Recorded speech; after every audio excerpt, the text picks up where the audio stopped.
saya ingatkan 7 langkah untuk menguasai Indonesia dan negara-negara itu. Yang pertama adalah bagaimana menghancurkan ekonominya.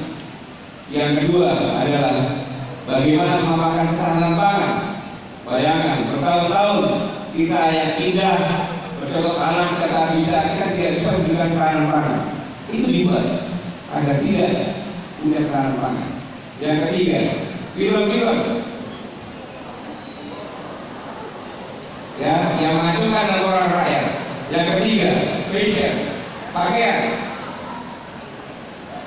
Kita di kota-kota besar, maaf, pakaian ini di mall tinggal menol saja kita lihat. Sudah mulai berubah pakaian. Dan pernah terjadi industri seks, narkoba, perkawinan untuk menghancurkan generasi muda. Bahkan di Jakarta pernah terjadi perpisahan dengan undangan wanita yang pesta bikini remaja Jakarta,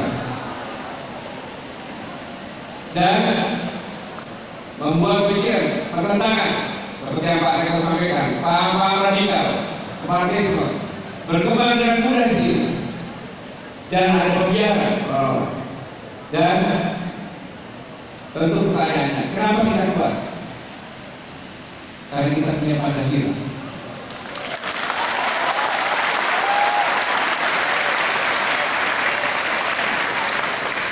Tokoh-tokoh kita ya, tentunya tidak sembarangan membuat ini berdasarkan budaya dan meniru, mengambil intisari dari Jawa Madinah juga.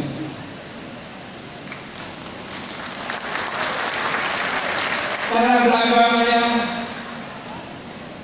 menyembah kepada Tuhan Yang Maha Esa, Ketuhanan Yang Maha Esa, dan memperlakukan semua rakyat Indonesia. Karena rakyat Indonesia adalah kumpulan orang-orang satria patriot, orang-orang yang tidak takut mati, orang-orang yang siap berperang tapi tidak menghadapi bisa. Buktinya tidak ada satupun suku di Indonesia yang tidak punya ciri khas senjata.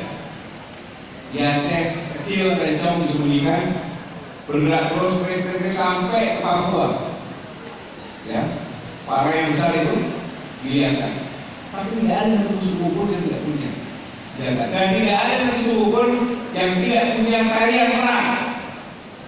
Karena tarian perang itu adalah metode latihan perang. Maka harus memperlakukan semua orang Indonesia dengan adil dan beradab. Tidak peduli dari mana pun juga, lakukan semua rakyat Indonesia dengan adil dan beradab. Dan cara bernegaranya, karena berbeda suku, agama, ras, dan lain sebagainya, gabungan dari kerajaan-kerajaan, maka mengungkapkan persatuan Indonesia.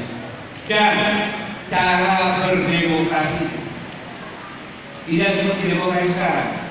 Pada saat di DPR, saya pernah bicara di tempat ini di Senayan, kita tidak melakukan demokrasi dengan cara Pancasila, tidak menakuti.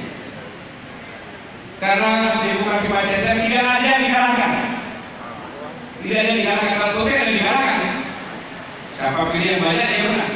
Demokrasi Pancasila tidak pernah itu.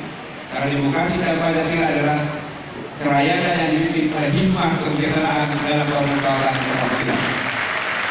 Memang sulit, memang lama untuk bermusyawarah, karena pendapat semua dihargai, diambil dalam tangan, sehingga kesepakatan bersama luar biasa. Dan apabila kita lakukan sudah pertama, kedua, ketiga, dan keempat dengan konsisten dan konsekuen, maka apa yang menjadi tujuan nasional kita, mewujudkan keadilan sosial dan seluruh Indonesia akan tercapai. Jangan ragu dengan